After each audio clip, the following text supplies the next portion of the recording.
بسم اللہ الرحمن الرحیم الحمد للہ وکفی وسلام علی عبادہ الذین اصطفی اما بعد اعوذ باللہ من الشیطان الرجیم بسم اللہ الرحمن الرحیم ہن لباس لکم وانتم لباس لہن سبحان ربک رب العزۃ عما یصفون وسلام علی المرسلین والحمد للہ رب العالمین اللہم صلی علی سیدنا محمد وعلی آل سیدنا محمد وبارک وسلم اللہم صلی علی سیدنا محمد وعلی آل سیدنا محمد وبارک وسلم اللہم صلی علی سیدنا محمد وعلی آل سیدنا محمد وبارک وسلم۔ محترم علماء کرام، طلبہ عزیز، دور دراز سے آنے والے مہمانان اعظام اور پردے میں بیٹھی ہوئی کسی گھر کے اندر میری عزت مآب ماں بہنیں، آج کا یہ مبارک دن جس میں ماہانہ مجلس ہوتی ہے، اصلاحی اور تربیتی باتیں ہوتی ہیں، اللہ رب العزت نے آج ہمیں یہ دن عطا فرمایا کہ ہم تربیتی اس مجلس میں شریک ہیں۔ میرے بھائیوں اور بہنوں، آسمان کی چھت کے نیچے ہر کام ہم سیکھ کر کرتے ہیں، یہاں تک کہ ماں بہنیں روٹی پکاتی ہیں تو پہلے سیکھتی ہیں پھر پکاتی ہیں، ورنہ گول روٹی پکانا کوئی آسان کام نہیں ہے۔ میں نے بچپن میں ایک مرتبہ روٹی پکائی، وہ شری لنکا کا نقشہ جیسا تو بن گئی لیکن گول نہیں بنی، بہت کوشش کی، آخر میں کوئی پلیٹ اس کے اوپر رکھی اور جو زائد اس کے کنگرے تھے، کنارے تھے، وہ چھری سے کاٹے، تب جا کے وہ گول بن پائی۔ کتنا مشکل کام ہے۔ تو ہر کام پہلے سیکھتے ہیں پھر کرتے ہیں۔ ماں بہنیں کھانا پکانا سیکھتی ہیں پھر جو ہے شروع کرتی ہیں، روٹی پکانا پہلے سیکھتی ہیں پھر شروع کرتی ہیں۔ اور تو اور جوتے بنانے والا موچی پہلے جوتا بنانا سیکھتا ہے پھر دکان ڈال کے بیٹھتا ہے۔ تو کیا ہم نے اپنے دین کو جوتے کے برابر بھی نہیں سمجھا کہ ہم اس کو پہلے سیکھ لیتے اور پھر اس پر عمل کرتے؟ کتنے افسوس کی بات ہے دوستو۔ ہمیں چاہیے کہ ہم اللہ کے محبوب صلی اللہ علیہ وسلم کے لائے ہوئے دین کے ایک ایک چیز کو ہم جو ہے اصحاب دین سے اس کو سیکھیں، علماء سے سیکھیں، طریقہ معلوم کریں، پھر اس پر عمل کریں۔ اس کی بات ہی کچھ اور ہوگی، اس کا مزہ ہی کچھ اور ہوگا۔ آج کی اس مجلس میں ایک نکاح وجود میں آیا اور شاید مجلس کے اختتام تک ایک آدھ اور ہو جائے گا۔ یہ نکاح آپ نے دیکھا، دو جملے بولے گئے، تلوار خاں کی لڑکی بندوق خاں کا لڑکا اتنے مہر عوض زوجہ بنا کے آپ کے نکاح میں دیا، آپ نے قبول کیا؟ جی میں نے قبول کیا، ہو گیا نکاح۔ نہ اس میں ہاتھی جڑے، نہ گھوڑے ناچے، کچھ بھی نہیں، دو جملے بولنے پر نکاح وجود میں آ جاتا ہے۔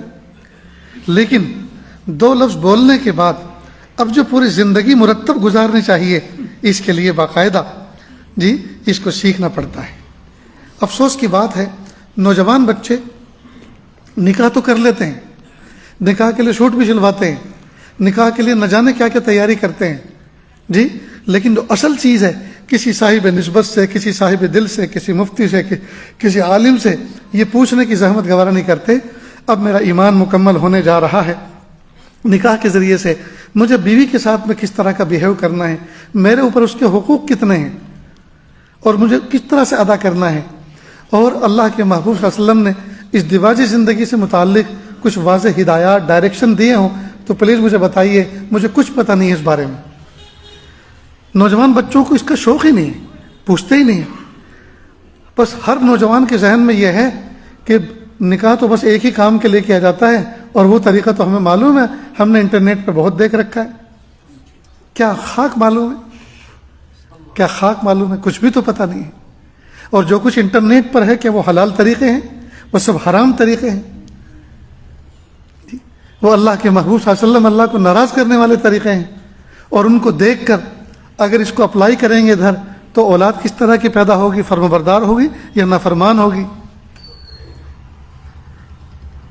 اس لیے آج کی اس مجلس میں اس دیواجی زندگی سے متعلق کچھ باتیں آپ کے سامنے عرض کرنی ہیں، سنیں اور دل کے کانوں سے سنیں۔ پیارے آقا صلی اللہ علیہ وسلم کے ذریعے سے اللہ پاک نے ہمیں قرآن پاک کی ہدایت دی، اللہ نے اپنے منشے مراد بتائی، اللہ فرماتے ہیں ہن لباسل لکم وانتم لباسل لہن، عورتیں مردوں کے لیے، مرد عورتوں کے لیے لباس کے مانند ہیں، شوہر بیوی کے لیے اور بیوی شوہر کے لیے لباس کے مانند ہے۔ دیکھو دو جملے کے لباس کے مانند، جی کیا مطلب لباس سے کیا اس ازدواجی زندگی میرج لائف کی تشبیہ لباس سے کیوں دی؟ جس طرح سے لباس پہننے کے بعد آدمی باوقار ہوتا ہے، میاں بیوی کو نکاح میں جڑنے کے بعد چاہیے کہ وہ باوقار زندگی گزارے، پھر الول جھلول زندگی نہ گزارے، غیر ذمہ دارانہ زندگی نہ گزاریں۔ چھچوری انسان کے جسم پر اگر کوئی داغ دھبے ہوں، پھوڑا پھنسی نکلا ہو کبھی، اس کے داغ دھبے ہوں، یا کوئی سرجری ہوئی ہو، اس کے اسٹیچز لگے ہوں، ٹانکے لگے ہوئے، اس کے نشانات ہوں، تو لباس پہننے کے بعد جسم کے سارے عیب چھپ جاتے ہیں۔ میاں بیوی جب رشتے ازدواج میں منسلک ہو جائیں، دونوں کو چاہیے کہ ایک دوسرے کے عیبوں کو چھپا لیں۔ نیز لباس کے ساتھ تشبیہ دی، لباس پہننے کے بعد جب کبھی لباس گندا ہوتا ہے، میلا ہوتا ہے، تو اس کو پھینکا نہیں کرتے بلکہ دھو لیا کرتے ہیں۔ اسی طرح میاں بیوی کے درمیان میں اگر کوئی بات ایسی ہو جائے جس کی وجہ سے دونوں کے دل میلے ہو جائیں، تو دونوں کو چاہیے کہ وہ معافی تلافی کر کے، رو دھو کر آپس میں ایک دوسرے کا دل صاف کر لیں، تعلقات کو استوار کر لیں۔ نیز لباس جسم کے سب سے زیادہ قریب ہوتا ہے، میاں بیوی کو چاہیے کہ دونوں ایک دوسرے کے بالکل کلوز رہیں، قریب رہیں۔ لباس اور جسم کے درمیان میں آدمی کسی تیسری چیز کو آنے دینا پسند نہیں کرتا، مثلا کوئی کیڑا ہے، کوئی تنکا ہے، لباس کے درمیان اور جسم کے درمیان آتی ہے تو آدمی فوراً نکال کے باہر کرتا ہے۔ تو میاں بیوی کو چاہیے کہ اگر ان کی زندگی میں، میرج لائف میں کوئی دوست ہے، کوئی سہیلی ہے، وہ اگر انٹرفیئر کر رہے ہیں، گھس رہے ہیں، تو ان کو دفع دور کریں، ہماری ازدواجی زندگی کو آپ خراب نہ کریں۔ یہ ہے لباس کی حکمتیں، لباس کی جو مثال دی۔ نیز پیارے نوجوانوں، ایک بات سمجھ لیں، اسلام نے لو میرج کو پسند نہیں کیا، لو آفٹر میرج کو عبادت قرار دیا ہے۔ لو بیفور میرج، نکاح سے پہلے کی محبت حرام ہے اسلام میں، ہاں نکاح کے بعد کی محبت عبادت ہے، نکاح کے بعد کی محبت یہ عبادت ہے۔ اللہ کے محبوب صلی اللہ علیہ وسلم نے ازدواجی زندگی کو کیسے خوشگوار بنائیں، اس کے بارے میں بھی ہمیں واضح نمونہ پیش فرمایا ہے۔ حضرت ماں خدیجہ الکبریٰ رضی اللہ تعالیٰ عنہ مکہ مکرمہ میں تھیں۔ اللہ کے محبوب صلی اللہ علیہ وسلم جب بھی گھر میں داخل ہوتے، مسکراتے ہوئے چہرے کے ساتھ، خندہ پیشانی کے ساتھ گھر میں انٹر ہوتے، سلام کرتے۔ حضرت ماں خدیجہ الکبریٰ رضی اللہ تعالیٰ خوش ہوتی۔ ایک مرتبہ دین کی دعوت کا کام چل رہا تھا، کسی نے باہر، گھر کے باہر محلے میں کسی نے مس بیہیو کیا، محبوب صلی اللہ علیہ وسلم کا حساس دل اس کے اثر کو اس نے قبول کر لیا، محبوب کے دل نے قبول کیا، اور چہرہ اداس تھا۔ جب گھر میں داخل ہوئے تو اداس چہرے کے ساتھ حضرت ماں خدیجہ الکبریٰ رضی اللہ عنہا نے فوراً احتجاج کیا اور کہا، ارے آج آپ کیسے گھر میں داخل ہو رہے ہیں؟ محبوب صلی اللہ علیہ وسلم کو احساس ہوا، فوراً واپس مڑے، اور واپس مڑنے کے بعد پھر مسکراتے ہوئے چہرے کے ساتھ آئے، سلام کیا، کہا اب ہوئی نا کوئی بات۔ معلوم ہوا اپنے گھر کے اندر خندہ پیشانی کے ساتھ، مسکراتے چہرے کے ساتھ سلام کرتے ہوئے گھر میں داخل ہونا اللہ کے محبوب صلی اللہ علیہ وسلم کی یہ عادت شریفہ تھی، محبوب کی یہ سنت۔ اب ہم میں سے کتنے لوگ ہیں، ہاں ساری دنیا کو ہیلو ہائی کریں گے، الیکٹرانک سلام کریں گے، ڈپر دیں گے، ہارن بجائیں گے، یہ الیکٹرانک سلام ہے، لیکن گھر میں آئیں گے تو کمانڈر بن کر، جس آدمی کی کسی پہ نہیں چلتی، کوئی اس کی بات نہیں مانتا، کوئی نہیں سنتا، وہ اپنی بیوی پہ چلاتا ہے کیونکہ وہ کمزور ہے نا۔ کتنی بری بات ہے دوست۔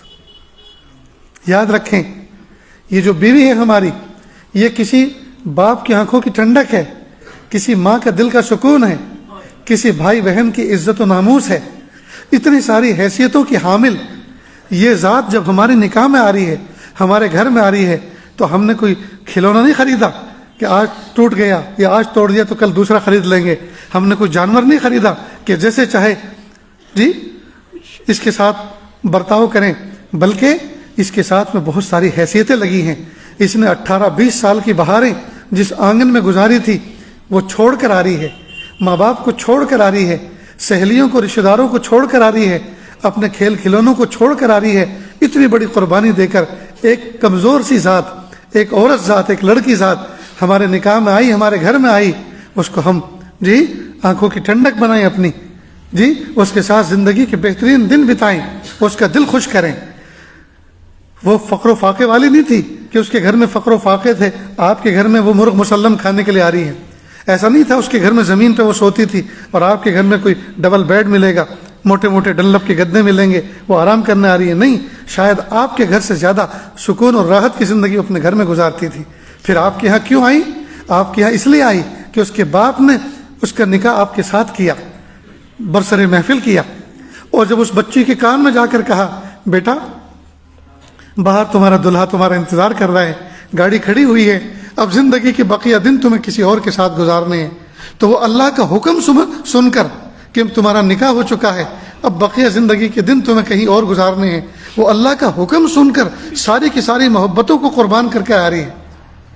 تو یہ کوئی معمولی قربانی نہیں ہے، وہ اللہ کا ایک حکم سن کے سب چھوڑ کر چل رہی ہے۔ ہم مرد ہو کر اس کے ساتھ میں ظلم و زیادتی کا برتاؤ کریں، یہ ہمیں زیب نہیں دیتا، یہ ہماری مردانگی کے خلاف۔ ہم اس کو پیار دیں، ہم اس کو محبت دیں، ہم اس کے ساتھ میں رافت کا، پیار کا معاملہ کریں۔ اس لیے میاں اور بیوی کے درمیان جو تعلق ہے وہ حاکم اور محکوم کا نہیں، بلکہ عاشق اور معشوق، حبیب اور محبوب کا ہونا چاہیے۔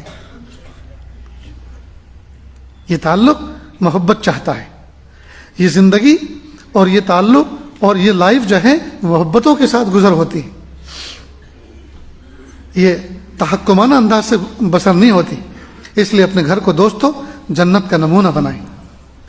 بیوی کو بھی چاہیے کہ جب شوہر کے گھر میں آنے کا وقت ہو تو وہ سارے کام کاج سے فارغ ہو جائے، بات لے، غسل لے، صاف ستھرا لباس پہنے، ہلکا پھلکا میک اپ کرے، ہلکی پھلکی خوشبو لگائے اور شوہر کا سراپا انتظار کرے۔ جب گھر میں آئے شوہر سلام کر کے مسکراتے ہوئے چہرے کے ساتھ، خندہ پیشانی کے ساتھ گھر میں داخل ہو، بیوی اس کا استقبال کرے، اس کے پیروں کے موزے نکال دے، اس کو جیسا موسم ہو، ٹھنڈی کا موسم ہے چائے کافی پیش کرے، گرمی کا موسم ہے تو لیمو کا شربت پیش کرے۔ شوہر نے کمایا کس لیے؟ اگر دو پیسے اسی کی ذات پر خرچ نہیں ہوں گے تو کس پہ خرچ ہوں گے؟ اس کی روح خوش ہو جائے گی، اس کی تھکن دور ہو جائے۔ پھر کہیں کہ دیکھو تولیہ غسل خانے میں لٹکا ہوا ہے، کپڑے آپ کے لٹکے ہوئے ہیں، آپ فریش ہو جائیں، غسل کر لیں، اور کھانا بالکل تیار ہے، جیسے آپ فارغ ہوں گے دسترخوان تیار ملے گا۔ اب جو عورت اپنے شوہر کی ایسی آؤ بھگت کرتی ہوگی، اب اس کا دماغ خراب ہے کہ اپنی بیوی کو چھوڑ کے وہ کسی اور سے عشق لڑائے، اس کا دماغ خراب ہے کہ بیوی کو چھوڑ کے وہ کسی اور کے سپنے دیکھے۔ اصل میں ہماری بچیوں کو بھی کسی نے یہ سکھایا نہیں ہے کہ اپنے شوہر کا کس طرح سے دل جیتنا ہے، کس چیز سے وہ دل خوش ہوتا ہے، اس کا دل خوش ہوتا ہے۔ میں خود اپنا واقعہ سناؤں۔ اول تو میری اہلیہ نے ایک مرتبہ مجھ سے پوچھا، آپ کو معلوم ہے جب لڑکی اپنے گھر سے رخصت ہوتی ہے تو وہ منظر کیسا ہوتا ہے؟ میں نے کہا مجھے تو پتہ نہیں ہے، آپ لڑکی ذات ہیں، آپ جب رخصت ہوئی تھی اپنے گھر سے تو آپ کا منظر کیسا تھا، کیسے رخصت ہوئی تھی، آپ بتائیے۔ تو اس نے کہا، اہلیہ نے میری کہا کہ ایک بچی جب رخصت ہوتی ہے اپنے گھر سے، ایک زندہ جنازہ ہوتا ہے، گویا اپنے پیروں سے وہ نکلتا، اپنے پیروں پہ چل کے گھر سے باہر نکلتا ہے، اس لیے کہ جیسے جنازے پر گھر والے غمگین ہوتے ہیں، اسی طرح بچی کے گھر سے رخصت ہونے پر ماں باپ کا دل صدمے سے دوچار ہوتا ہے۔ جس دن بچی اپنے گھر سے رخصت ہوتی ہے ماں باپ اس دن کھانا نہیں کھاتے بلکہ غم کھاتے ہیں۔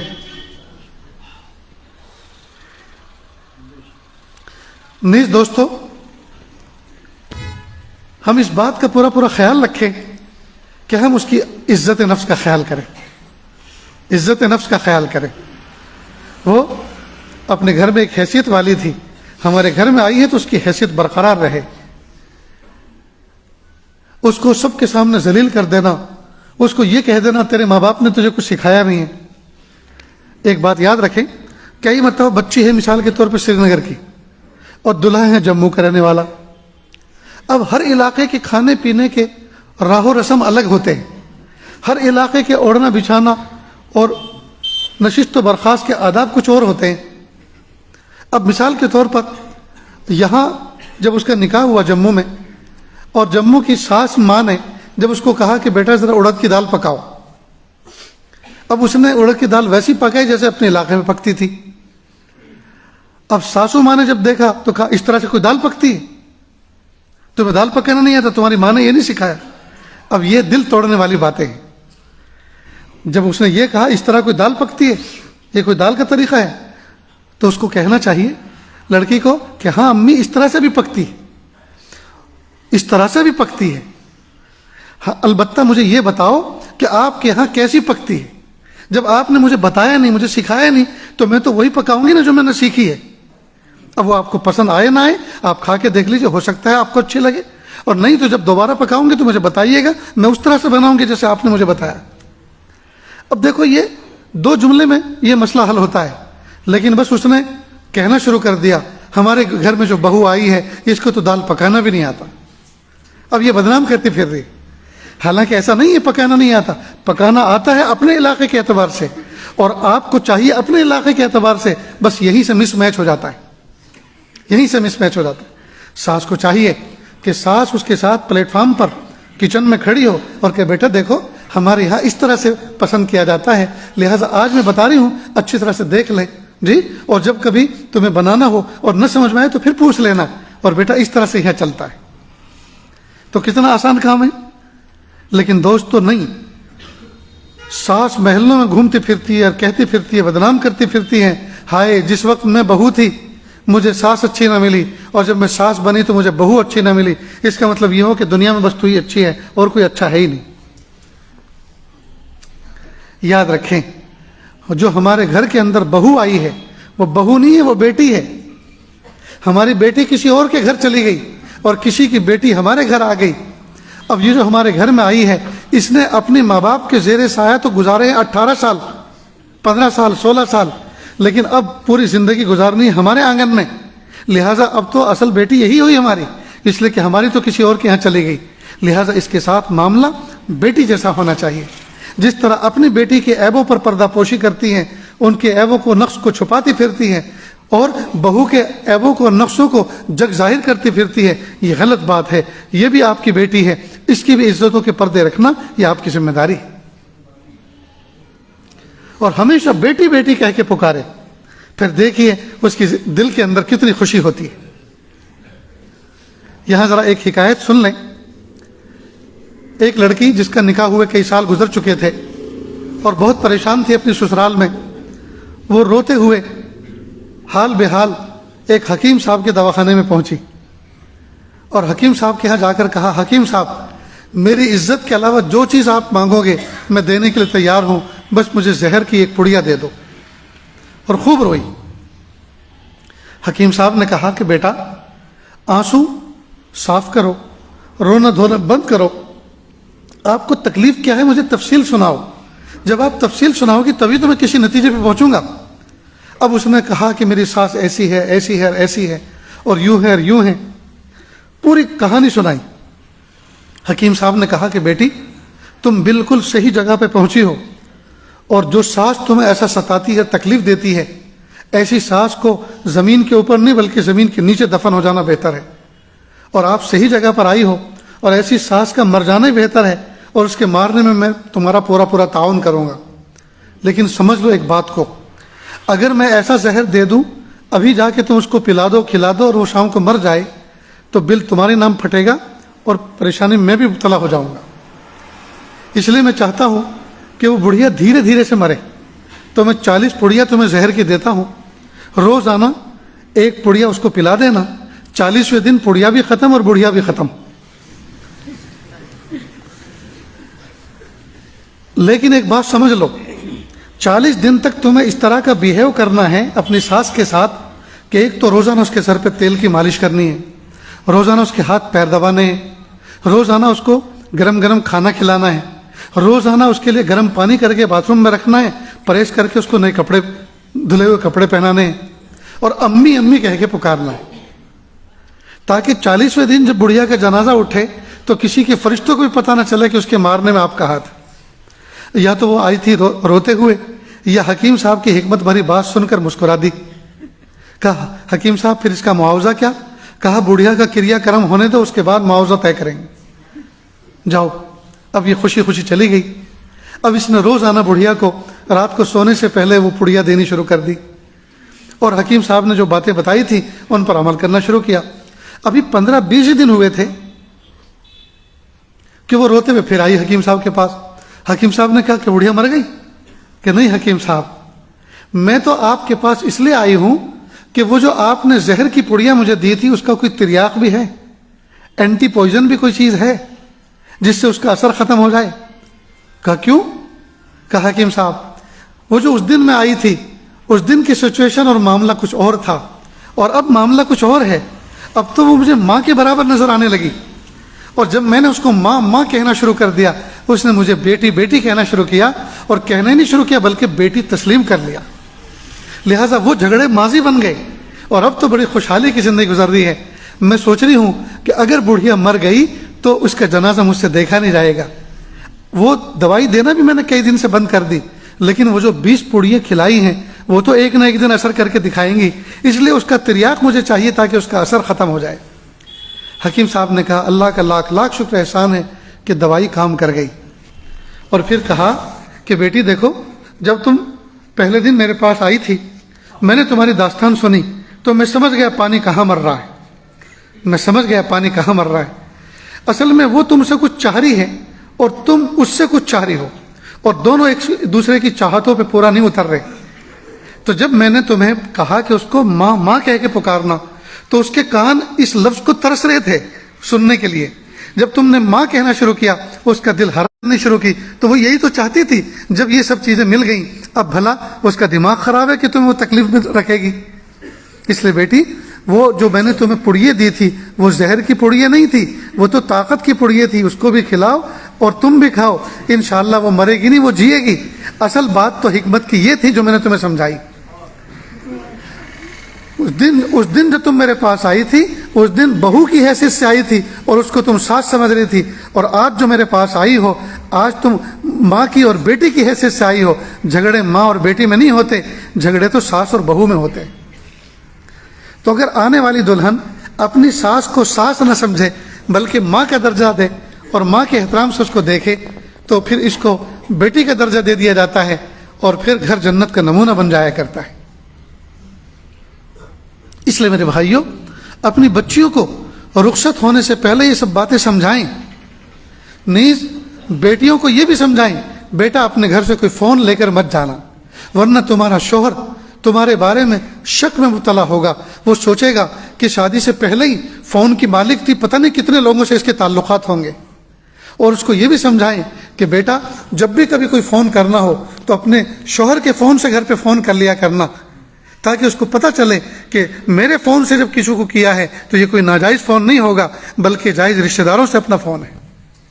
نیز بیٹی جب تک تمہارا نکاح نہیں ہوا اپنی سہیلیوں سے تم نے رابطہ رکھا، اپنے رشتہ داروں سے رابطہ رکھا، لیکن اب سب ختم، اس لیے کہ یہ سب چیزیں شوہر کے دل میں شکوک پیدا کر دیتی. نیز اس کی آڑ میں چھپ چھپ کے بات مت کرنا ورنہ اس کے دل میں یہ شک اور جوان ہو جائے گا کہ دیکھو مجھ سے چھپ کے بات کر. جو بات کرنی ہو شوہر کے سامنے بیٹھ کے کریں. یہ باتیں سمجھانے کی ہیں. نیز بیٹی بڑی عمر کے جتنے افراد ہیں ان کو ان کا احترام کا درجہ دیں اور تمہاری جو ہم عمر ہیں ان کو مزاج کو اچھی طرح سے سمجھیں اور ایک ذمہ دارانہ حیثیت سے اپنی زندگی گزاریں.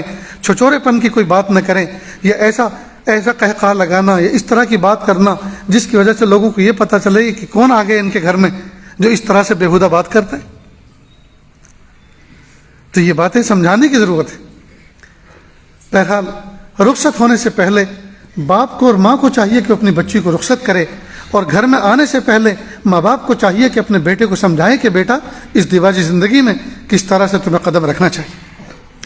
کئی مرتبہ ایسا بھی ہوتا ہے کہ بچی کے اندر مناسبت نہیں ہوتی، ماں باپ نے مناسب سمجھ کے رشتہ کرا دیا ہوتا ہے لیکن بچے اور بچی کے دل میں آپس میں مناسبت اور محبت نہیں ہوتی. ایسے موقع پہ کیا کریں؟ ایسے موقع پہ دونوں کو چاہیے کہ وہ اللہ سے گڑ گڑا کے دعا کریں کہ پیارے اللہ آپ نے ہماری قسمت میں اس جوڑے کو رکھا تبھی تو بات یہاں تک پہنچی کہ ہم نے نکاح کیا. پیارے اللہ نکاح تو ہو چکا لیکن دل میں مناسبت نہیں ہے. رب کریم دلوں کے اندر مناسبت پیدا کرنا بھی تو آپ ہی کا کام ہے. اللہ جی ہمارے دلوں کے اندر آپسی محبت اور مناسبت پیدا فرما دیجیے. اس کی برکت سے اللہ تعالیٰ ایسی مناسبت اور محبت پیدا فرمائیں گے کہ دونوں ایک دوسرے کے ساتھ میں تعلقات استوار کر لیں گے. حضرت پیر ذوالفقار صاحب نقشبندی دامت برکاتہم اللہ ان کو اچھا رکھے، ان کی خدمت میں ایک نوجوان آیا اور کہا کہ حضرت میری بیوی کے ساتھ میری بالکل جم نہیں رہی، بالکل بات بن نہیں رہی. گویا وہ NOC لینے کے لیے آیا کہ اب مجھے آپ اجازت دیں کہ میں اس کو چھوڑ دوں.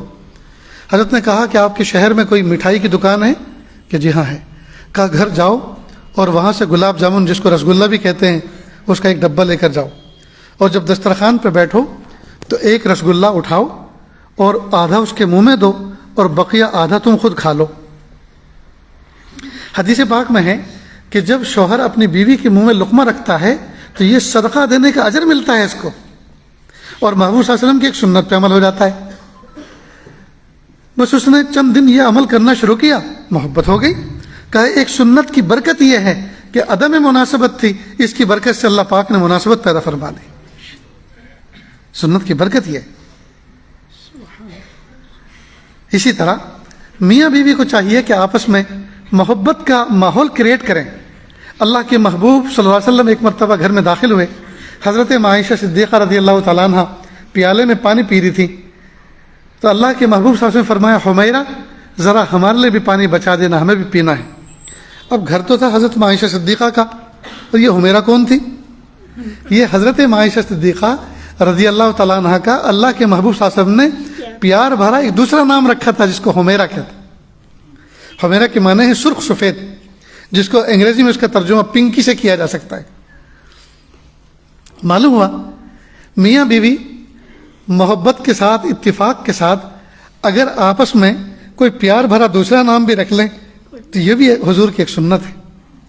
اب جو لوگ سفید ریش بیٹھے ہوئے ہیں وہ تو سوچ رہے ہوں گے مولانا آج کیوں ہمیں تڑپانے بیٹھ گئے، 15-20 سال پہلے ملے ہوتے تو ہم بھی اپنی بیوی کا نام سریا رکھ کے دکھاتے، غزالہ رکھ کے دکھاتے، کچا گلاب رکھ کے دکھاتے، گل مکئی رکھ کے دکھاتے. آج ہمیں آپ ہمارے بڑھاپے میں ہمیں تڑپا رہے ہو. تو محبوب صلی اللہ علیہ وسلم نے ایک پیارا نام رکھا. الحمدللہ میں نے بھی پیارا نام رکھا ہے لیکن آپ کو نہیں بتائیں گے. جیب میں مسواک رکھیں گے ساری دنیا کو پتہ چلے سنت کا متبع ہے. سر پہ پگڑی باندھیں گے ساری دنیا کو پتہ چلے سنت پہ عمل کرتا ہے. ارے بیوی کا دوسرا محبت کا نام رکھنا یہ بھی تو سنت ہے. اس سنت پہ ہم نے کتنوں نے عمل کیا. ہاں گالی میں کہیں گے موٹی، اندھی، لنگڑی، لولی، یہ سیکنڈ نام رکھتے ہیں، غصے میں گالی دیں گے، لیکن وہ پیار بھرا نام جس کے اس کے دل کے اندر گدگدی ہو جائے وہ نام نہیں رکھتے. اسی طرح دوستو جزاک اللہ کے محبوب صلی اللہ علیہ وسلم نے گھر کو جنت کا نمونہ بنایا. جنت کا نمونہ بنایا. دوستو ہم نے اپنے گھروں کو تباہ کر دیا. بیوی کو خوش کرنے کے لیے صرف ایک کال کریں. مثال کے طور پہ آپ گھر سے نکلے اور گھر سے نکلنے کے بعد آپ جاب پر شاپ پر گئے، آپ نے فون کیا، وہ کہے گی ہیلو جی کیوں فون کیا؟ ارے پیاری شاپ پہ آیا ہوں لیکن دل ہی نہیں لگ رہا، تمہارے اندر دل پڑا ہوا ہے. بس آپ نے اتنی سی بات کہی، وہ ایک دم ساری تھکن اس کی دور، وہ ایک دم دل یہ کہہ رہا بس تم سے ہی بات کیا کرو. تو وہ کہے کہ جاؤ جاؤ بیٹھو اپنا کام کرو، کام میں توجہ دو. اب آپ نے ایک حرکت کی، اس کے دل میں گدگدی ہو گئی، شام تک کے لیے اس کو ملٹی وٹامن ٹیبلٹ مل گیا. تو اس طرح کی حرکات کرنے سے کسی کے دل میں، یعنی کسی کے دل سے مراد اپنی بیوی کے دل میں شوہر اپنے ایک وقت بنا لیتا ہے، ایک حیثیت بنا لیتا ہے. لیکن ہم میں سے کتنے ہیں جس طرح کا پیار بھرا معاملہ کرتے ہیں اپنی بیوی کے ساتھ؟ افسوس کی بات ہے دوستو. اسی طرح ہر مہینے شوہر کو چاہیے کہ اپنی بیوی کو کچھ نہ کچھ پیسے رقم دے کر بھول جایا کرے، تاکہ وہ اپنے طرف سے، اپنے مرحوم والدین کی طرف سے اللہ کے راستے میں کچھ صدقہ کرنا چاہتی ہے، کسی تعلیم پر خرچ کرنا چاہتی ہے، کسی اپنی بیوہ یا کسی بہن یا کسی اور کو جو ہے کچھ مہینے کا کچھ خرچ دینا چاہتی ہے تاکہ اس کا ہاتھ کھلا رہے. اور ایک بات اور کہوں، ہر بیوی اپنے شوہر سے اپنی محبت کا پروف چاہتی ہے. اب پروف کا مطلب وہ کوئی اسٹیمپ پیپر نہیں لاتی کہ اس پہ سگنیچر کر کے دو کہ تم کو مجھ سے محبت ہے کہ نہیں، بلکہ وہ باتوں ہی باتوں میں یہ سمجھنا چاہتی ہے اور پرکھنا چاہتی ہے میرے شوہر کو مجھ سے محبت ہے کہ نہیں. زبان سے کبھی نہیں کہے گی, زندگی بھر وہ اس بات کا انتظار کرتی ہے میرے شوہر کو مجھ سے محبت ہے کہ نہیں. چنانچہ آپ جب بھی کبھی سفر پہ جائیں اور سفر سے واپس لوٹیں, کوئی نہ کوئی تحفہ اس کے لیے لے کر آئیں, چاہے پیروں کی چپل ہو, چاہے کوئی جویلری ہو, چاہے کوئی دوپٹہ ہو, کوئی اوڑھنی ہو, کوئی استعمال کی چیز ہو چھوٹی موٹی. جب آپ لے کر آئیں گے بس وہ اسی چیز کے ضمن میں سمجھ لے گی کہ میرے شوہر کو مجھ سے محبت ہے, تبھی تو وہ یہ لے کر آئے ہیں. کئی مرتبہ زندگی گزر جاتی ہے اور بیوی اسی انتظار میں رہتی ہے کہ میرے شوہر کو مجھ سے محبت ہے کہ نہیں, اس کو کوئی پروف نہیں ملتا. اسی طرح دوستو, جب کبھی وہ کھانا پکائے اس کے کھانے کی تعریف بھی کریں. مہمان آئے, 2-4 قسم کی ڈش اس نے تیار کی, مہمانوں نے کھانا کھایا. جب آپ برتن لے کر اندر جائیں کچن میں, کہیں پیاری اللہ تمہیں جزائے خیر دے, مہمان انگلی چاٹتے رہ گئے, بہت خوش ہوئے, پیٹ بھر کے سب نے کھایا, تم نے میری عزت رکھی, اللہ آپ کو جزائے خیر دے, لاؤ ذرا اپنا ہاتھ لاؤ. تو وہ کہے گی کیوں؟ ارے ہاتھ تو لاؤ, میں اس کو بوسہ دینا چاہتا ہوں, جن ہاتھوں سے اتنے سارے کھانے پکے ہیں میں اس کو بوسہ دینا چاہتا ہوں. اب آپ نے یہ چھوٹی سی ہلکی سی ادا اپنائی, وہ بیچاری جو تھک کے چور ہو چکی تھی اس کو ساری تھکن دور ہو گئی, اس کو فریشنس نصیب ہو گئی آپ کی زبان سے نکلے ہوئے محبت بھرے 2 جملے کی وجہ سے. دوستو, ہم کیسے مرد ہیں جب اپنی بیوی کو خوشی زبان سے نکلے ہوئے الفاظ سے اس کو خوشی نہیں دے سکتے, تو جیب میں سے نوٹ کیا نکال کے دے سکتے ہیں؟ تو دوستو, ہم بخیل نہ بنیں, اس بارے میں ہم سخی بنیں, اپنے گھر کے اندر محبتوں کو نشاور کریں. کئی مرتبہ ماں باپ ایک غلطی یہ کرتے ہیں کہ اپنے جوان بیٹے کو بیٹھک میں, ڈرائنگ روم میں دیر تک بٹھا کے رکھتے ہیں, دنیا بھر کے کہانیاں سناتے ہیں اور سنتے ہیں, کاروبار کی بات کرتے ہیں, حالانکہ اس کی بیوی تھکی ہاری اپنے کمرے میں اس کا انتظار کر رہی. ماں باپ کو چاہیے کہ بچے کو زیادہ دیر عشاء کے بعد اپنے پاس نہ بٹھائیں, اس کو فارغ کر دیں, جاؤ بیٹا اپنے بچوں کے ساتھ جاؤ, اپنی فیملی کے ساتھ رہو. اس لیے کہ دن بھر تو وہ کام کاج میں رہتی ہے, شوہر بھی کام کاج میں رہتا ہے, رات کو کچھ وقت ملتا ہے سونے سے پہلے آپس میں محبت کی کچھ بات کرنے کا, محبت کے اظہار کرنے کا. وہی وقت اگر ماں باپ کھا جائیں گے تو یہ حق تلفی ہے. وقت پر اپنے کمرے میں بھیجیں ان کو, وقت پر سوئیں, وقت پر اٹھیں. اسی طرح دوستو, نوجوان دلہے دلہن کو چاہیے کہ ابتدائی دن جو ہیں وہ بہت کیئرفل گزاریں, بلکہ شوہر پہلی ہی رات میں بیوی کے ساتھ کچھ عہد معاہدے کر لیں کہ دیکھو پیاری, تہجد بھی انشاءاللہ پڑھیں گے اور فجر کی نماز بھی پڑھیں گے, تم میرا تعاون کرنا, میں تمہارا تعاون کروں گا. میں دین میں بہت ناقص اور کمزور واقع ہوا ہوں, تم میری بیوی ہو, لہذا مجھے دین پر ابھارو, دین کے کاموں پہ مجھے ابھارو, اور جہاں کچھ کمی کوتاہی ہوگی میں آپ کو سمجھاؤں گا. پہلے دن یہ بات طے کر لیں, اس لیے کہ پہلے دن طے کی ہوئی بہت سی باتیں ایسی ہوتی ہیں جو زندگی بھر اس کا اثر رہتا ہے. 2 نوجوان تھے, دونوں کا نکاح 2 سگی بہنوں سے ہوا, بڑے کا بڑی کے ساتھ اور چھوٹے کا چھوٹی کے ساتھ. اب چھوٹے بھائی کے ساتھ جس بہن کا نکاح ہوا وہ بڑی وفادار تھی, اور بڑے کے ساتھ جس کا نکاح ہوا وہ بہت زیادہ شرارتی تھی, یعنی بات نہیں مانتی تھی. تو بڑے بھائی نے اپنے چھوٹے بھائی سے کہا کہ جس پیٹ میں میرے والی نے پیر پھیلائے ہیں اسی پیٹ میں تیرے والی نے پیر پھیلائے ہیں, ایک ہی ماں کی اولاد ہے, لیکن میری اتنی بدماش کیوں اور تیری اتنی نیک کیوں؟ تو بھائی نے کہا یہ تو اس کے لیے کچھ کرنا پڑتا ہے. کہا کیا کرنا پڑتا ہے؟ مجھے بھی پتا, میں بھائی ہوں تیرا. کہا کہ میں نے پہلی رات میں بلی ماری تھی. کہا وہ کیسے؟ کہ جب میں اپنے کمرے میں گیا تو میں نے ایک بلی پہلے سے وہاں چھپا کے رکھی تھی چارپائی کے نیچے. میں نے 2 رکعت پڑھی, بیوی کے سر پیشانی کے بال پکڑ کے دعا پڑھی, اور پھر اپنی بیوی کو کہا نیک بخت یہ تلوار ذرا کھونٹی سے اتارو. اس نے کانپتے ہوئے تلوار اتاری کہ پہلی رات میں تلوار کا کیا کام. خیر تلوار اتار دی.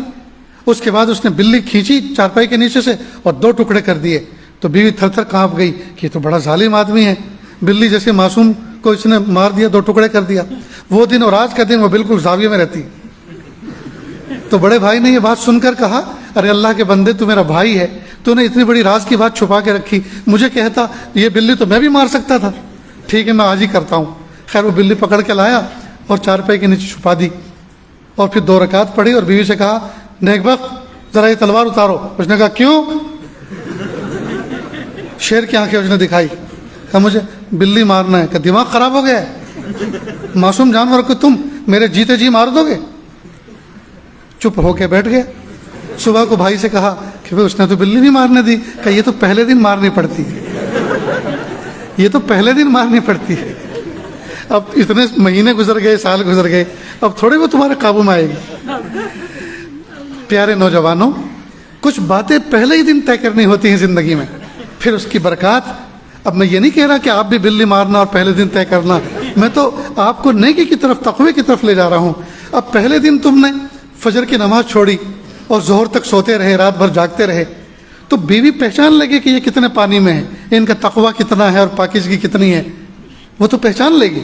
پہلے دن اپنے اوپر مجاہدے کا نیزہ اپنے نفس پہ رکھیں اور پہلے دن سے یہ طے کریں کہ نیک بخت تم مجھے اٹھانا, میں تمہیں اٹھاؤں گا. جلدی سے نہا دھو کر, پاک صاف ہو کر اللہ کے دربار میں دو ہاتھ باندھ کر کھڑے ہوں گے, اللہ کی رحمت ہم پہ برسے گی. نیز اپنے ماں باپ کا درجہ, بھائی بہنوں کا درجہ, محبت, ان کا مزاج, سب کچھ اپنی بیوی کو سمجھا دیں کہ دیکھو میرے بڑے بھائی کی جو اہلیہ ہیں وہ ذرا سنجیدہ رہنا پسند کرتی ہیں, ان سے کبھی مذاق مت کرنا, ان کو بہت برا لگتا ہے. البتہ میری چھوٹی بہن ہے, وہ بہت ہنسی مذاق کی ہے, ان کے ساتھ چاہے جس طرح سے بات کر سکتے ہو, ان کو ہنسی مذاق اور پسند ہوتی ہے. مثلا سب کا مزاج بتا دے اور محبتوں کے ساتھ پیش آئے, گھر کو جنت کا نمونہ بنائے. تو یہ باتیں یاد رہیں گی دوستوں.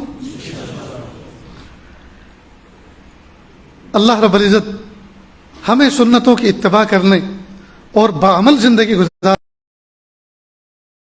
کے ساتھ, تلاوت کے اہتمام کے ساتھ, ذکر و اذکار کے اہتمام کے ساتھ, درود شریف کے اہتمام کے ساتھ, اللہ تعالیٰ کی محبت اور اللہ کے رسول صلی اللہ علیہ وسلم کی محبتوں کے ساتھ, بزرگان دین کے اقوال پر عمل کرتے ہوئے, ان کے ملفوظات کو سنتے ہوئے, سناتے ہوئے اور عمل کرتے ہوئے جو زندگی گزارتا ہے, ان کی زندگی کا لطف ہی کچھ اور ہے. دوست, سائنس کی ایجادات نے ہمارے لیے حق کو سمجھنا اور دین کو سمجھنا بہت آسان کر دیا ہے. دوست,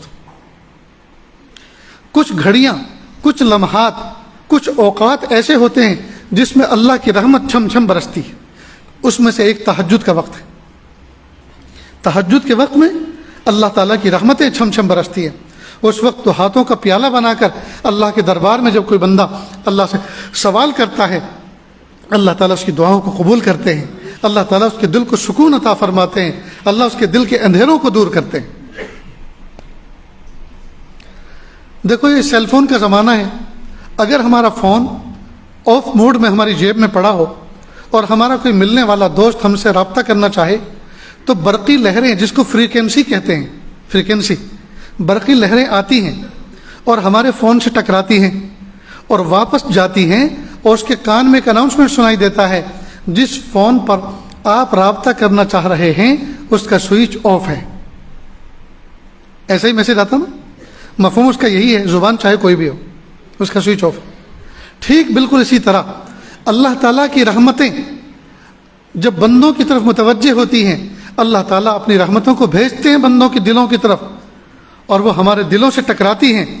اور اگر ہم اس وقت سوئے ہوئے ہوں, غافل ہوں, تو اللہ کو گویا یہ پیغام دیتی ہیں, پیارے اللہ, جن دلوں کی طرف آپ نے ہمیں بھیجا تھا ان پہ تو غفلت کے لوک لگے ہوئے ہیں, اندر جانے کا کوئی راستہ ہی نہیں ملا.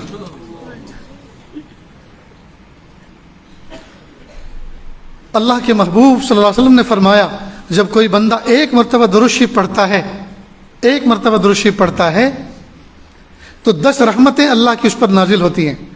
ادھر درود شریف شروع اور ادھر سے رحمتوں کی بارش شروع. جیسے ہم ریڈیو کے اندر اس کی سوئی گھماتے ہیں, مثلا 1413 کلو ہارٹز پر BBC لندن اردو سروس آیا کرتی تھی, 1413 کلو ہارٹز پر. اب جب سوئی اس کے اوپر اس میٹر بینڈ پہ آپ نے سیٹ کی تو فوراً BBC آنی شروع ہو گئی. تھوڑی سی سوئی اور آگے بڑھائی تو وہاں سے آکاش وانی دلی کی سروس آنی شروع ہو گئی.